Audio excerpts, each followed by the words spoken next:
Okay, I'm doing it. Tell me if it's working. Yeah, I wanted you to stay here before that ended. Oh, hey, can you hear me? Test, test, Yeah, test. yeah, I can. Doing it. Yep, I can hear you. We are live on YouTube. Hey, up, what's up, everybody? All right. Let Let me turn down me YouTube. pop out the chat. All right. Do I need to start the webinar in Zoom, Will?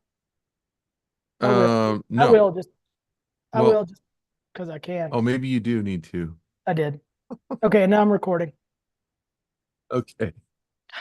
I don't know what I'm doing. What's up, everybody? Give us 1 second while we get situated here. And tell us where you're from. Exactly. Want to know where everybody's coming from. Mm-hmm. All right. I got to go over here to the chat. Got to pop out the chat. Oh, there's the live chat. Hi. Oh, hi, Ann. Ann was in the other session too, so she's an overachiever. Here, I want to say, oh, wait. I don't even know who I'm logged in under. I'm logged in under my Apex Gamer is my son's tag. Hold on. Let's see if this works. Oh, hold on. Add account. See if I can. Hello from Montreal. Ah, from the land of the Walking Dead, Jim Gleason. How you doing, Jim? And St. Joseph, Missouri, and Philly. Philly's close to where I grew up in Maryland and Delaware area and New York. And Australia, not to be confused with Austria. You got to look for that L, right? You do. In California. All right. All right, I gotta go back to. We will get going here in just a second. Hold on 1 second. I just had to switch my. And no. as Michael Scott would say, Canada. It's an international destination, Canada. There we go. Okay, I'm back. I'm back. I had to switch my. Oh, now I can see everybody's stuff. All right. Will, did you want to pull up the website and talk about sort of what we're doing with Children's Book Pro? Does everybody know what's going on with Children's Book Pro? I can do that. That would be awesome. Share your screen. You guys, so it's cool. While Will is doing that, this is probably the 6th or 7th time we've run this class. And the cool thing is we are starting to see the people who originally were in there first couple of sessions starting to get book deals, starting to get agents, starting to get published. And that is pretty sure that's everybody's goal. If that's not your goal, that would be shocking. Because You got to make me host. oh, I got to make you the host Make with me the most. make me the host with the most. Yeah. Hold on 1 second. Try it now. Let's see here. Is that coming through? That's coming through. Okay. So you tell me where to go because you're better at navigating this than I am. Oh, I was gonna say go into the classroom itself so we could show people sort of the modules and how it starts out. But we can just start out talking about it. We lead you through a ton of different small exercises in children's books. The hardest part of doing a children's book is getting the story right and figuring out how to illustrate a text in a really meaningful way. And so we walk you through a lot of exercises to start to enhance story. That's our number one thing. Some of you guys, I can go ahead and answer a couple of questions because I know they're coming up, is how am I ready for this? Can I draw well enough for this? Can I paint well enough for this? It's not really a painting and drawing class per se, although we do go into some of the techniques to do that and some of the things that we do. But the big thing is, how do you tell an interesting story? How do you make the viewer feel a certain way? And that is the number one priority of a children's book illustrator or a children's book writer. If we don't make the people feel a certain way, or if you're just illustrating straight what the text says, they're going to get bored and they're going to leave, or they're not going to have a memorable experience with your book. And Mhm. that's our big goal, is we want you to make a book that is exceptional, where your illustrations enhance the text, actually add to it and make something bigger than the parts. That's right.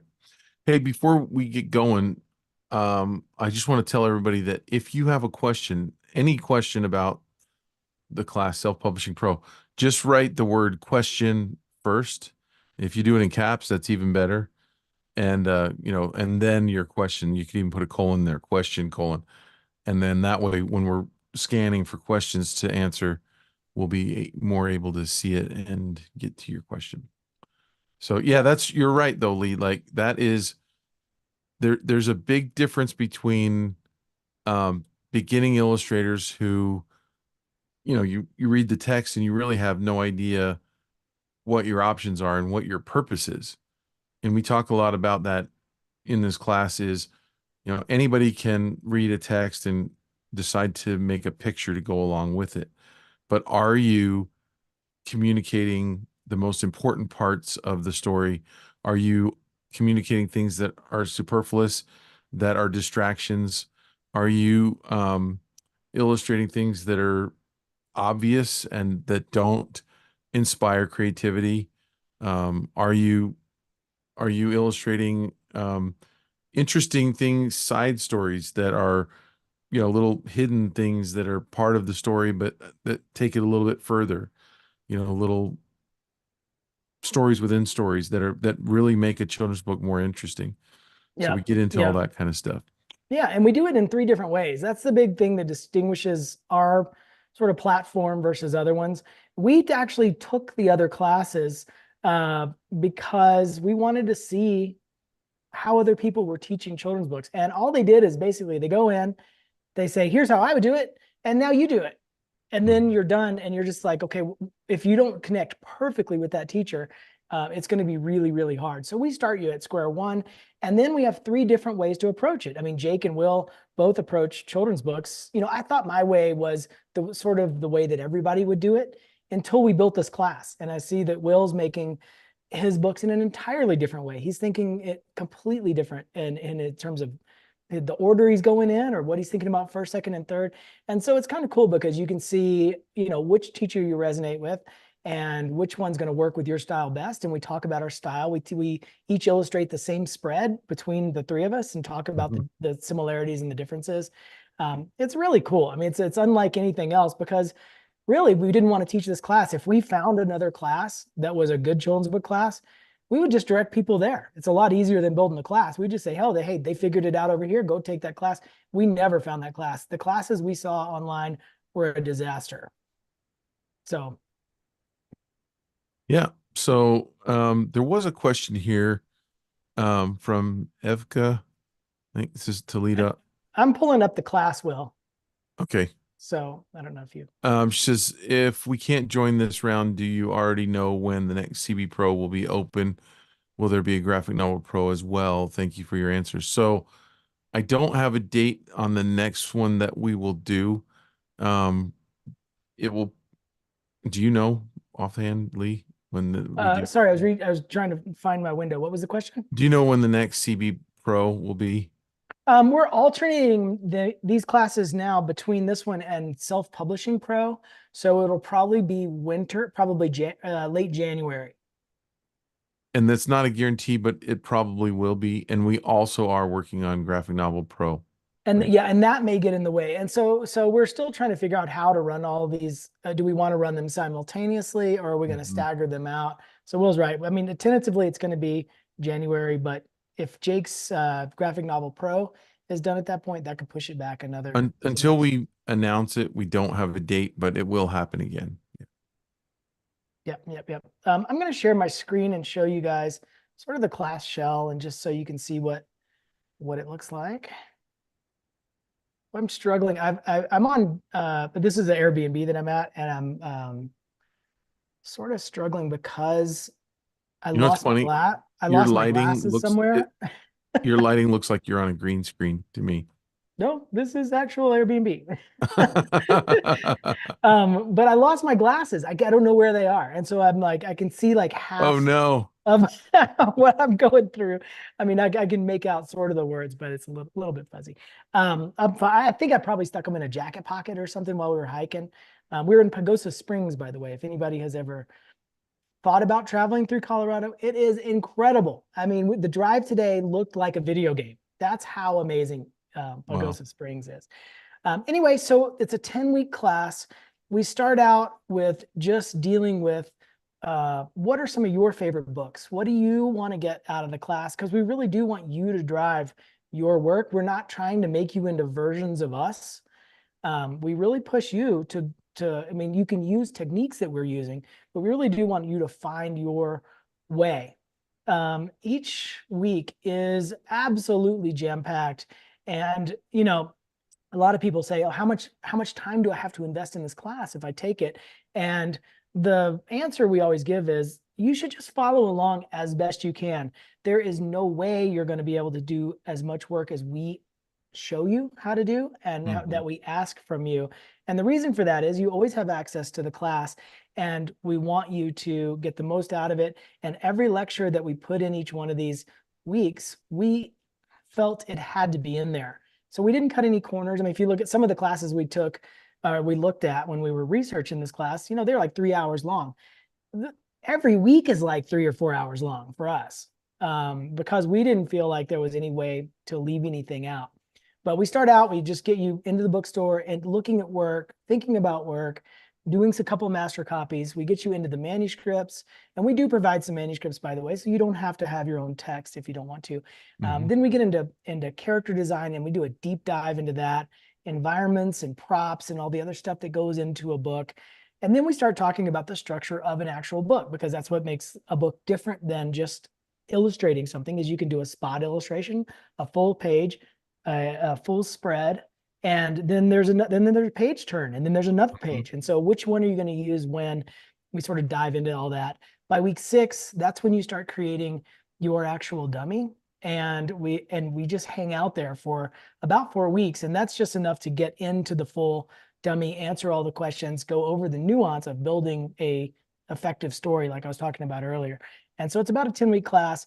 Tons of videos every single week. We're super proud of this content. I mean, it took 3 years for us to really build it, so we're very happy with it. Well, it took longer than that if you figure on maybe all of the experience we brought into it, but yeah.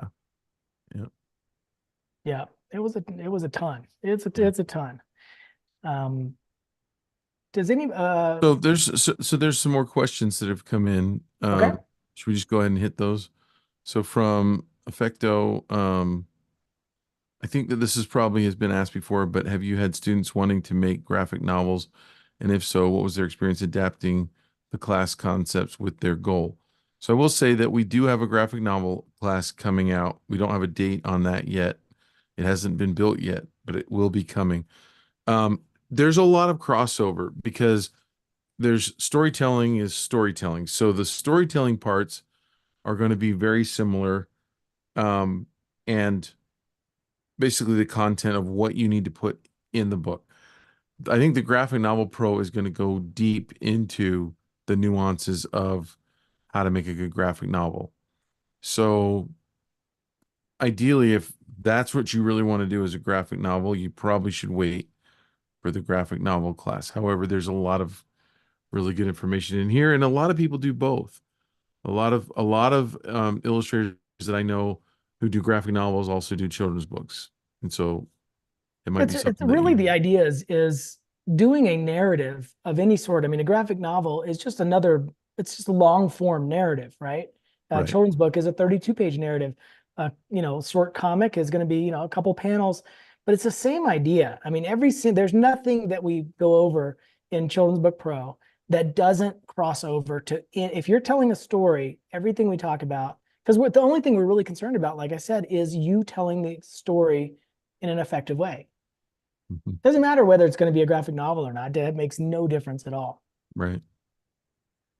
Kelly's asking, can we repeat this class for a discount? Absolutely. Contact support. I'll put it here in the chat. support@svslearn.com. You'll get access to the new Zooms and all that stuff. We do meet with you guys weekly to go over what you're doing, go over what we're doing. I mean, we show you all kinds of stuff as we're working on things, or as you're working on things. We do critiques and stuff like that. Mhm. We don't critique every single person like a regular college class, like everybody puts it up on the board and we critique it. But typically, what we've noticed is people run into the same sort of problems, whether it's composition, whether it's how to tell an interesting story in a spread or something like that. So we'll pick like a couple of them and say, hey, here's something that's happening with sort of everybody, and here's how you fix it. So that's how we Right. kind of do that. And we do it weekly. It's really fun to see these projects come along.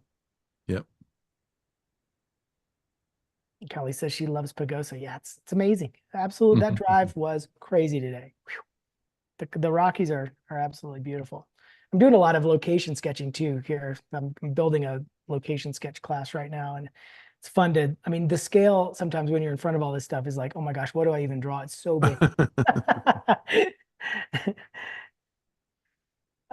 Okay, so asking about graphic novels. What else do you guys, here we go. Question, this course is for illustrators who just want to illustrate children's books and not actually write them. No, this is for ideally people who want to illustrate their own books. That's where we are. We're not focusing on your text though. We're not focusing on your writing. But ideally, in my opinion, there's no future without writing your own books in children's books, in my opinion. Will, do you agree with that? Is that a harsh opinion? There's the industry has changed. There were illustrators who made a good living off of illustrating other authors' books. And right now, I can't say that I know anybody who just does that. I'm sure there are some, but they're becoming fewer and fewer. And the reason for that, I think, is because um, the the publishers have really started to fall in love with the idea of going after awards like Caldecott. And it seems like most of the Caldecott winners are an author, illustrator, one person. So I think that's a big part of it. I think that it's easier to work with one person than it is to work with two different people. It's cheaper for the publishers to work with one person. They give you basically the same advance and they don't have to advance two different people. Um, and so it just seems like more and more um, it's the industry has kind of moved that way. And because they publish authors that are illustrating their own books, there's fewer manuscripts that are being submitted by authors only.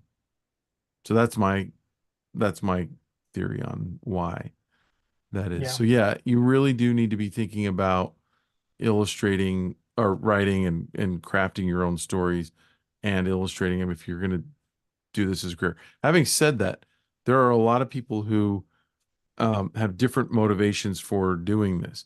Some people that we've taught and in this class have wanted to illustrate for a family member where they really want, a family member has a story. They really want to make it into a book and distribute it to the family and anyone else who wants it. And so it's kind of a personal reason there. That's a good Um, point. And that's sort of why we built Self-Publishing Pro too. It kind of goes hand in hand with this, is the mhm, industry is changing in a massive way in the past decade. And mhm, if you have your story, my pitch to any illustrator is if you have your story and you're passionate about it, get it out in the world. I mean, that's really where the power of that we have now is. There used to be gatekeepers. We couldn't get it published. We couldn't get it right. distributed. We couldn't get it sold. Nobody was there to see it. But now the world is a little bit different place, and it's an interesting place. If I was a publisher, I'd be very nervous Yeah. because we don't need them anymore. As much as, yeah, that's right. We don't need them like we used to, right? There's another question here from Jenny. What can we expect from the Zoom meetings and what will it consist of? So basically, every week it's either Jake and I usually, or Lee and David Hone. Sometimes we switch that order up a little bit, but what we do is we log on just like this, and we've gone over and looked at a lot of the homework, and sometimes we pull some of the homework and talk about it. Sometimes we do draw overs. We don't go over everyone's homework because everyone's kind of going through the same thing. We talk about, we answer questions from anybody who had questions, excuse me, concerning the material. Yeah, and And there's a permanent Discord, I should add, if you guys don't know about that. There's a permanent Discord that you guys have access to. So everybody that's in your group, is going to be posting homework stuff, and you're going to see stuff weekly. And so we kind of troll through there and see what's being posted, and we'll answer during the week as well. But then most of the stuff we save for the Zoom session. If we see something that's really Yeah. interesting, that somebody's stuck on something or whatever, we'll answer all that stuff in the Right. Zoom meeting. But you'll be able to see this stuff in real time on the Discord, and you have permanent access to the Discord group as well. And then when you're done with this group, this is sort of exciting that we group you into sort of a Children's Book Pro alumni Right. Discord, and you can see everybody Right. who's ever been in there. You can say, "Hey, what happened to you? You were there 2 years ago. What happened?" Yeah. And get some good advice from people who have already gone through exactly what you're going to go through.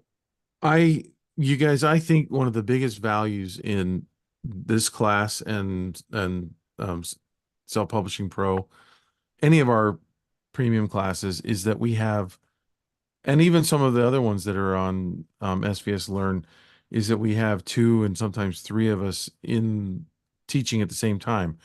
What that allows us to do is to disagree about things and to actually bring in more nuance. So like Lee might answer a question and I'll say, there is an exception to that, or vice versa. Lee will say, there's another side of that coin.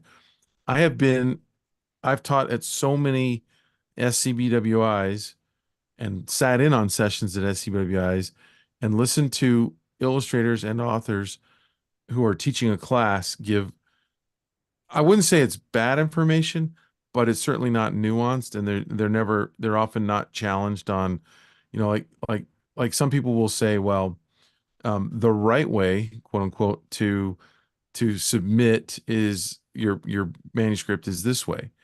And because we've done it, we can often go, there's another way to do it.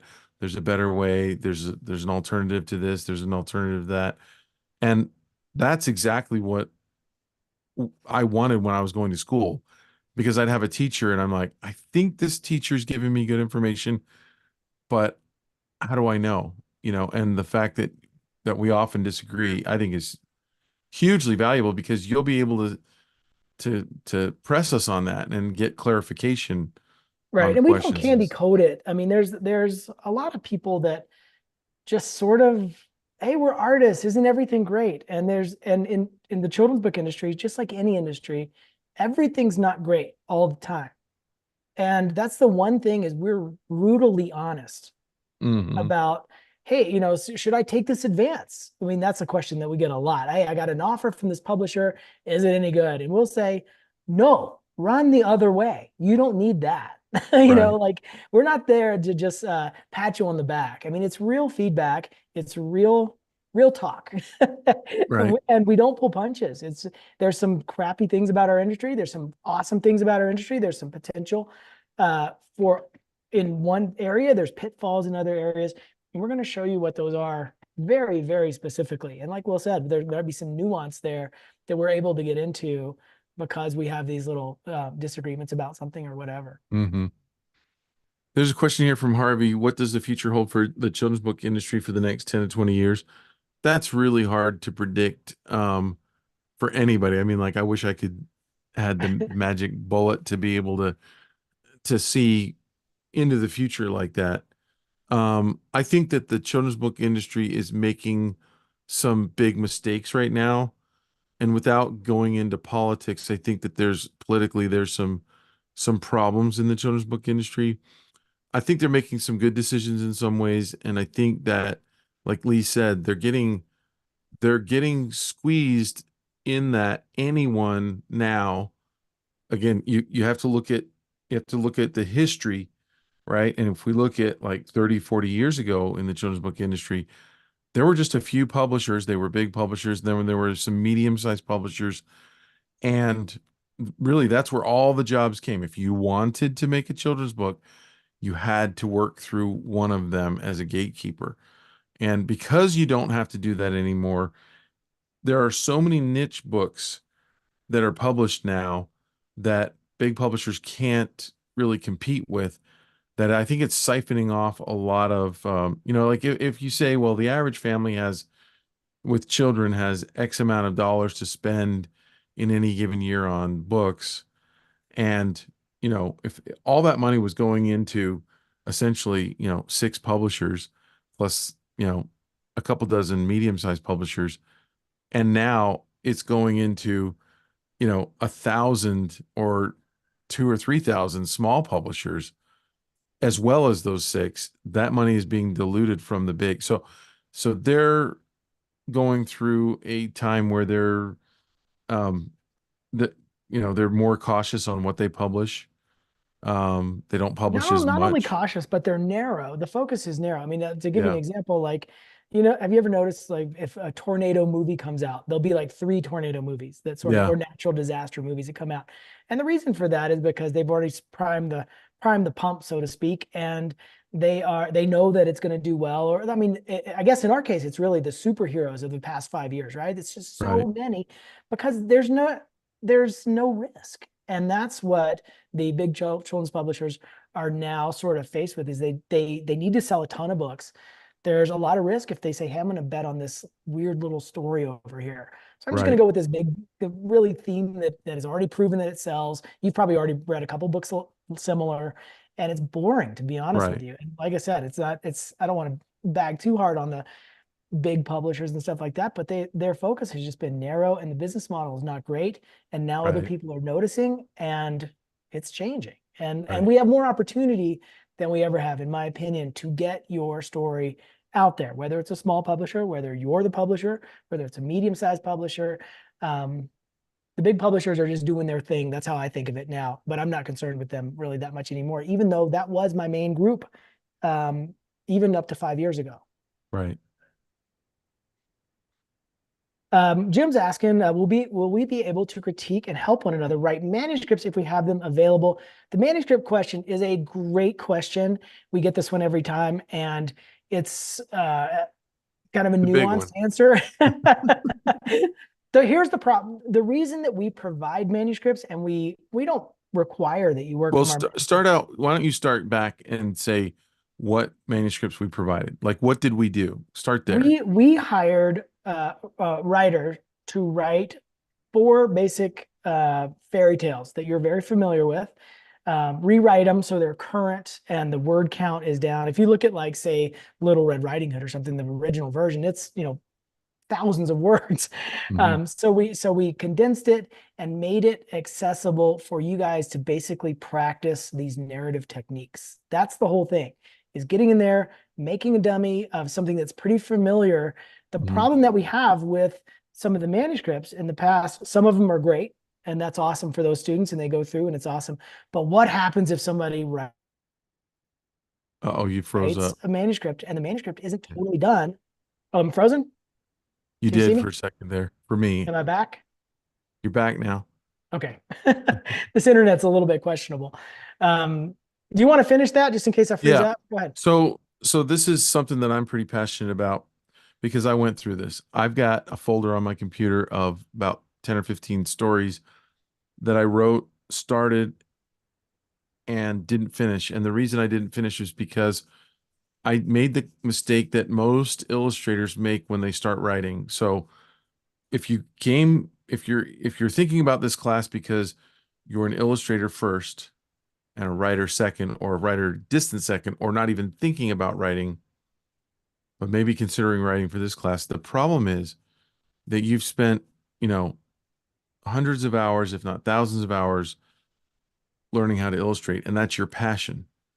And if you're if you don't have the same passion about writing, what ends up happening is you write a story that's not finished, that's not polished, that's not proven, that doesn't have a good story arc, a good design, hasn't been critiqued. You don't have an author critique group. And what will happen is, as you go through the class and start to illustrate that story, in the illustrating process, you will expose the problems in the story.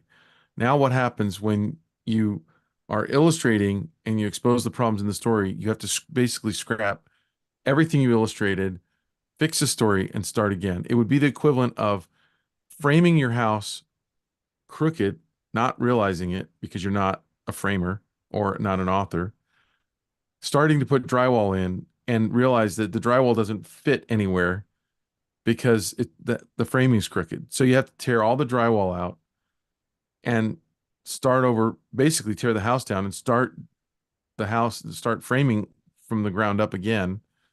And that's the problem. That's why we had professionally written stories. So um, what we have found is that 9 out of 10 people that want to illustrate their own manuscript, when we help them, we just run into tons of problems because we're like, well, you're, you critique the art and they say, well, but that's the way the story is written. And you would say, well, that doesn't make any sense. Well, but that's the way I did it. Okay, but it still doesn't make any sense, right? And so you end up exposing all these problems. And I'm telling you from experience, the thing to do is to understand this. One, if you're going to be a children's book illustrator, you're going to illustrate lots of stories. And what I find is a lot of people that want to take this class, they have an idea for a story and they want to take this class so they can do that story. And they're just in love with that one story. But if I can encourage you to take a step further back and say, for practice, I'm going to do a fairy tale that I might not be 100% into, but I can alter it a little bit and make it a fractured fairy tale and change things around just a little bit, but keep the basic design, which is proven. That'll do two things. One, you'll get really good practice. You'll get really good feedback from us because we understand the story. You understand the story. Because they're fairy tales, we understand the story so well that we can actually illustrate it and focus on learning the illustration part of it. And the second thing is if you do really good with those illustrations and art directors, you put them in your portfolio, art directors see them, they will have an emotional connection to that story as well because it's something that we're all familiar with. And if you do a really good job on it, those illustrations can lead to assignments, can lead to you getting a book accepted because you've got really good narrative illustration for something that is, emotional based and Yeah. understood. It's a great assignment to do something that's well known. Matter of fact, an advanced illustrator I was working with, we were having trouble with her portfolio, really breaking through, and I had her do some Harry Potter covers. And those are the ones that actually sort of elevated her game. Mm-hmm. Just because everybody's familiar. She had to really dig in and say, okay, who am I as an illustrator to pull away from what Mary Grand Prix did and what, all the other people have done with Harry Potter. Mm-hmm. And it was exceptional. It was really exceptional work. So you can do it. Bob's asking, are the lessons web-based or do I have to download them? They're all web-based. They're not downloads. We do let you download though the assets like PDFs and all that kind of stuff that come with the class. That stuff is downloadable, but you can still view it online as well. Mm-hmm. Yep. Yeah, it's fun. Somebody was asking about what happened with Self-Publishing Pro course. It's already open. We already ran the first round of it, and it was awesome. Yeah, it went really well. It was so cool to see everybody's making different stuff, and to see that stuff start to come to fruition is amazing. And how it works hand in hand with this course is chef's kiss. That's what I say. It's awesome. Yeah. So what else should we talk about in this little Zoom tonight? Well, the class starts in 2 days. So it starts this Thursday. And we do have a Zoom. It's really just sort of a meet and greet saying, hey, welcome to the group. You're going to go ahead and get access to the classes on Friday, if I'm not mistaken. Your first access is Friday. If you're in Europe, you're going to get them a little earlier. If you're in California, maybe a little later the next day. But yeah, it starts on Friday and we just dive right in. The first couple of weeks are pretty easy. I say that with quotation marks. They're easier than the end where you're doing an entire dummy. But we get into it pretty quick, and it's just fun if you've had this idea that you want to get more into children's books to all of a sudden be around a bunch of people who want to be around to be making books. I mean, there's a certain kind of positive peer pressure that we've seen from that, and it's kind of amazing that some people who have struggled to get it done now can get it done. Right. Because there's other people doing it. There's an expectation there Um, yeah, so it's good. Oh, Kelly just finished Self-Publishing Pro. What are you making, Kelly? And And so let us did know Anne. what's Yep. that? And so did Anne. Oh yeah, that's right. That's right. Yep. So glad you guys were in there. That was killer. That was killer. So you guys are doing it in reverse. You already know how to make the product. Now you have to make the product. That's fine too. Yeah. It's a game changer. I mean, we're all making stuff. All of us, me, Jake, Will, and I are all making things. And I can't go back. It's too fun to do what we're doing now, come up with these stories and make them and then hold them in your hand. There's nothing like that. Yeah. So Harvey's got a question here. Is it good to have an agent or no agent? It depends on what you want to do. So if you want to work, do self-published books or work with small presses, things like that, you don't need an agent. If you want to work with the big publishers, it's almost a requirement. I would say I'd go as far as saying it is a requirement. And the reason for that historically is in around 2009 and 10, the publishing industry went through, we had the great financial crash, and when, the housing market went, and they actually made the movie The Big Short for more context on that. And in the publishing industry went through a huge shakeup, and they laid off a ton of editors. And at that point, they when we kind of came out of that that financial crash a little bit later on, the big publishers didn't hire back the editors. They learned to live without them. And so what they learned to do was, editors now kind of have stronger relationships with agents, and they regularly ask agents for specific types of manuscripts. So, they'll have their sales and marketing meetings, and they'll be directed, like they'll see another publisher that's done really well with a certain book, like uh, uh like what the kind of books you're doing, Lee, or we're doing, and they'll say, HarperCollins did really well with this title over here, so we need a book with that's got that kind of fits the same bill. And so they'll send letters out or make phone calls, send emails out, and ask agents, what do you have that's kind of like this? And the agent will go into their database and of authors and see what they're working on and go, well, here's 10 manuscripts that might fit that bill. If you're not agented, you're not going to be suggested.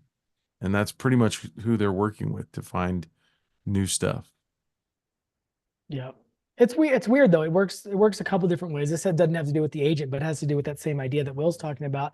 That sometimes if a book comes out and is successful, they don't want any more of that book. And they actually say sort of along the lines of, we can't do that book anymore. I'll give you an example. I wrote a book called The Great Turnip Incident. It was about this girl having a birthday party and these turnips start showing up and she's just mad about it. It's Mm-hmm. just a really funny kind of stupid story. And that was just when Peter Brown's Carrot book had come out. Mm. And they're, I mean, and this is a The creepy completely different carrots. story. Yeah, You yeah, think yeah. about creepy carrots, yeah. Yeah, totally different story, totally different vegetable. But they're like, no, Peter Brown did a carrot book. The vegetables are done. You can't do it. And you're just going, oh, okay, I don't know. This industry is tough because it doesn't make sense. I think that's why a lot of people really are taking the reins of their career and just making Mhm. the stuff themselves too. Because sometimes it doesn't matter. It doesn't make any sense. Like the last book that I submitted to big publishers, I got the most hilarious rejection letters. Some of them said it's too commercial. And the very next one that would come in would say, this is way too indie. And Right. And it can't be when both.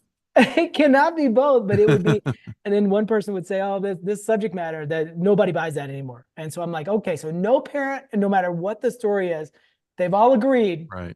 we're not buying this. So anyway, it's a bizarre industry, but Will's right. Some things get farmed out to agents only, and the agents sort of cut through the clutter, which I can understand that from a publisher's point of view, Yeah. that with so many people doing it, it's just an easy way to get something through. It's interesting. The industry that we're in is unique in that the the the intended consumer, which is a child, doesn't have a say in what in what is published, and also doesn't have a say in, it doesn't have a wallet to make a choice on what to buy.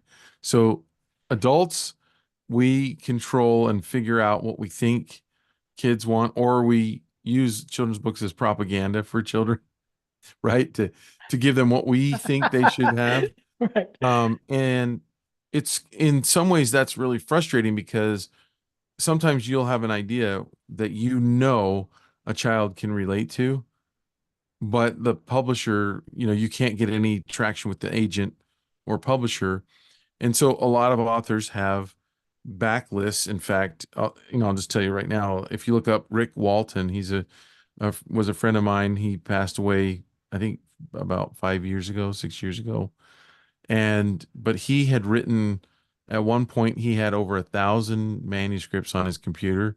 And these are fully finished manuscripts, Wow. ready to that he sent to his agent. I mean, they're completely finished books or manuscripts. And he had, when he passed away, I believe he had 110 children's books published with big publishers. So it was about 1 out of 10 was his ratio. So that also speaks to, if you want to write a book, if you've written a children's book, you need to be honest with yourself and say that the children's book that you've written is probably not publishable if you've only written one, right? I mean, here's a professional guy who was very beloved in the children's book industry. I mean, and I went to ALA, which is it's American Library Association. I went to two different conventions, one in Chicago, one in LA, for these American librarian conventions, where they have 25,000 librarians descend on the city and go to the convention center. And I mean, the editors that run up to this guy, Rick Walton, just love this guy. So he had a total in the industry, and yet his hit ratio was 10%.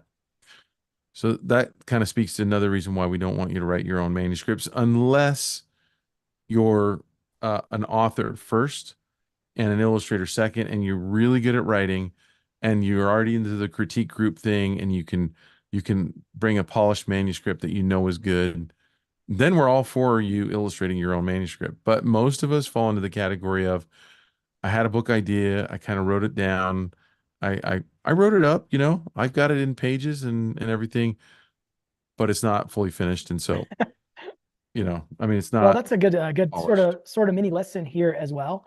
And we talk about that in the class a lot.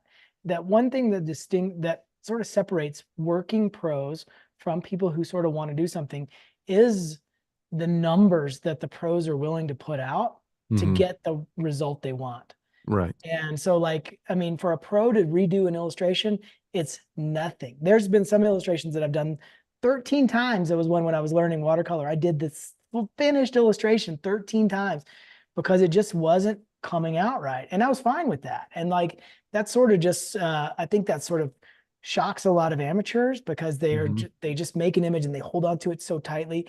And when you start to switch into the pro line of thinking, you're just making a lot of work, Mhm. a lot of images. And that's what we sort of ask you to do, is to rotate your portfolio. If you're a new pro or a new, or, recent graduate or something like that of art school, your portfolio should be changing over at least twice a year, where nothing from 6 months ago is in your portfolio now. Right. Yep. And that's how much turnover you have to have. Later, you can keep the stuff because it's not changing as much. Yeah. But it's just a lot of work. I mean, you have to be almost prolific, Yeah. and it's a good kind of prolific, because like, you get excited about it. You start thinking about how you can change an image or how you can make it better. And really, once that light bulb goes on, you're off to the races. But it really Yeah. does separate the pros from the people who sort of are just getting into something. Yeah. Hey, let me tell you guys another quick story. So the same guy, Rick Walton, taught a children's book class, a picture book writing class at BYU. And I know his curriculum was, he would have his students come up for the whole semester. They had to come up with 100 book titles, okay, for children's books. And for each book title, they had to write a 1 sentence description of the idea of the book, right? Just a 1 sentence so you could kind of understand what the book was going to be about. And then he would have his students take 25 of them and write a complete synopsis of the book, right? In a paragraph or two. And then he would have them completely write and polish and edit and go through the whole editing process, 3 books. So that's the ratio, right? 100 ideas, Right. That makes sense. three That's about books right. polished. Yeah. I got a couple questions. Ignore this if it's been answered. It hasn't already. Will this course help you make your first portfolio? It will if you want to use the work from this for a portfolio, but it's really about learning narrative techniques. It's not a polished class where we just spend a long time on one image. Like, traditional illustration classes might do that. They spend 3 weeks on one image. You got 1 week for the sketch, and then the next week you paint it, and the next week you critique it and represent your painting. And Mhm. it's not like that. It's just like, it's sort of like what I was saying a second ago is we're going to ask you just to create a lot of work. And it may be changing the whole time. And that's sort of unique to children's books too, and that's why children's books are hard to critique, is if something changes on page 3, now maybe pages 3 through 32 now have to change. Right. So you just got to be used to like that cycle of stuff. Well, this part's not working. Well, everything after that's not working either because that part changes. So And that's more of the focus that we're doing, not necessarily portfolio work, but all of it applies to the portfolio, if that makes sense. But it's not a portfolio class. I hope right. that makes sense. To give you some context though on that, like when you get a manuscript from a publisher to illustrate, it's been polished. If it's a big publisher, if it's a tiny publisher, you might run into some problems here. But if it's a big publisher, they've polished the manuscript and the words aren't going to change.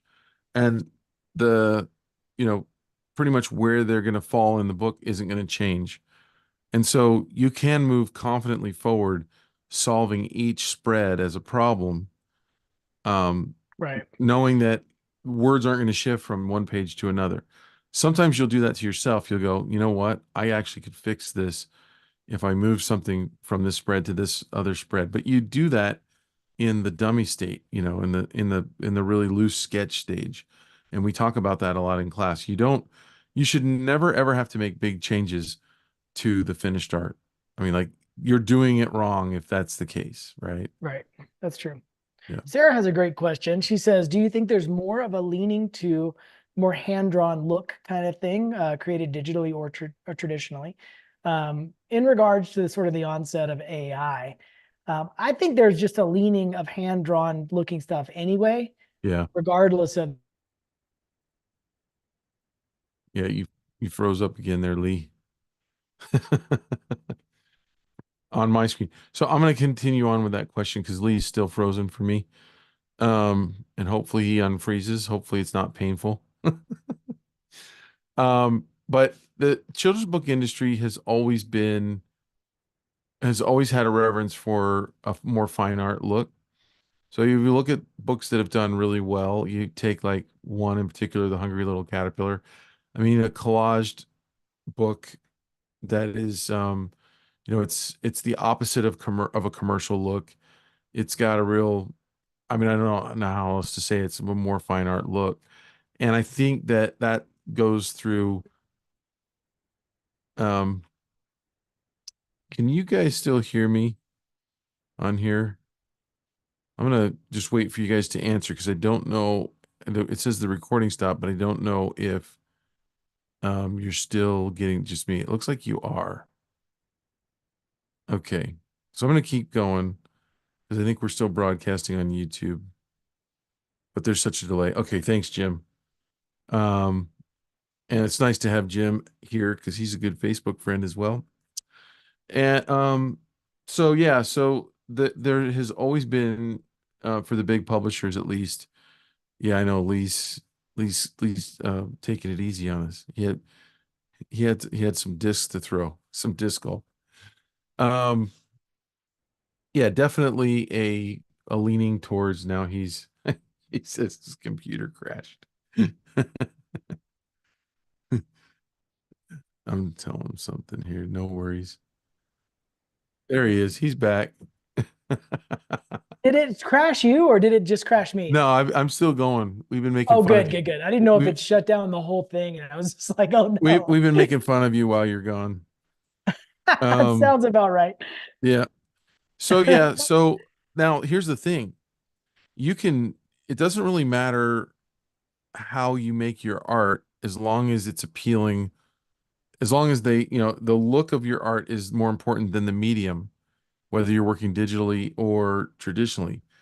Um, Ideally, for the children's book market, you can get a traditional looking look digitally. And the reason I say that is there is a premium put on those artists that can work digitally in the beginning.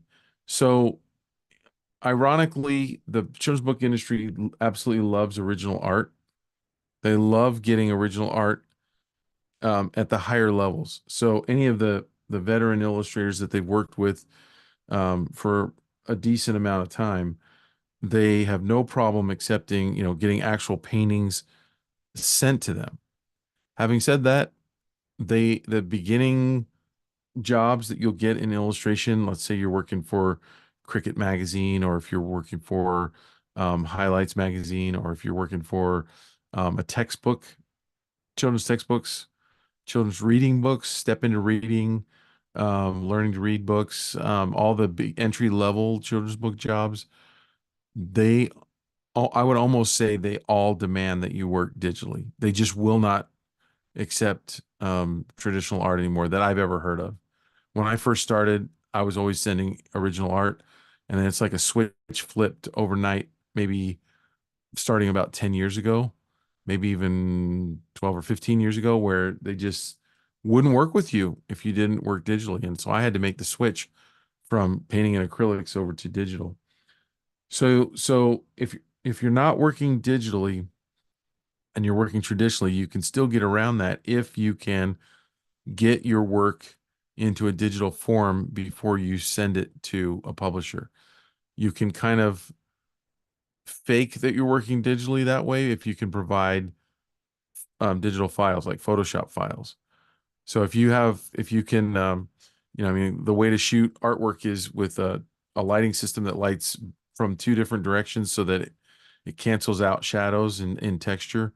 And if you have the know-it-all, the wherewithal and the knowledge to shoot your own artwork, you can work traditionally and send in basically scans or, digital pictures, but they have to be perfect. And that's very hard to do. And I could go into that for a while on how Yeah, we don't need to do that, but we should talk a little bit about technical requirements of the class. We always get that question. You can use anything you want to. Pencil and paper is totally fine. Photoshop is fine. Procreate is totally fine. For this class, any of those works wonderfully. Yeah. And for Thomas, yeah, they definitely accept vector art. Vector too, yeah. Yeah, for sure. And Thomas has done some pretty amazing things, by the way, you guys. He actually made a plugin for Illustrator. I can't remember what tool it was. He actually made one of the tools in Illustrator. Wow, that's Yeah, impressive. yeah. So kind of a celebrity here. That's cool. All right, we're coming up on about an hour. Anybody have any more pressing questions, or have we raised any questions from how we're answering the other questions that you might have? We'll be wrapping it up in just a couple minutes, but we're excited about getting this one going. The Discord's already going to start being built this week, and invites are being sent out, and so we're already getting into it. So, Yep. and we'd love to have you be a part of that. The gradient tool. That's right. So if Wow, you've that's a ever big used the one. gradient tool in Illustrator, you have Thomas to thank for that. That's amazing. It's crazy to think that somebody's making these things. We I watched The know. Social Dilemma the other night, and good movie if you haven't seen it. Yeah. But they were interviewing the guy who made the like button. Oh, wow. Like, wow, Wow. okay, somebody had to come up Well, with this. and I don't know if you're old enough to remember this, Lee, in your stuff. Do you or anybody here, do you guys remember Kai's Power Goo? I remember Kai's Power Tools. Yeah, So the that is plugin. actually was bought by Adobe, and that is in Photoshop. under the filters menu, and it's liquefied. Oh, interesting. Yeah. So a lot of the tools in the programs that we use were once companies, you Well, know. or individual people like our friend Kyle Webster, who had a million brushes and he was selling them on Gumroad and all these different avenues. And then he went to work for Adobe and now his brushes are part of Photoshop. So, Yeah. yeah. Yeah, and then you can attend both Tuesdays and Thursdays on the Q&A.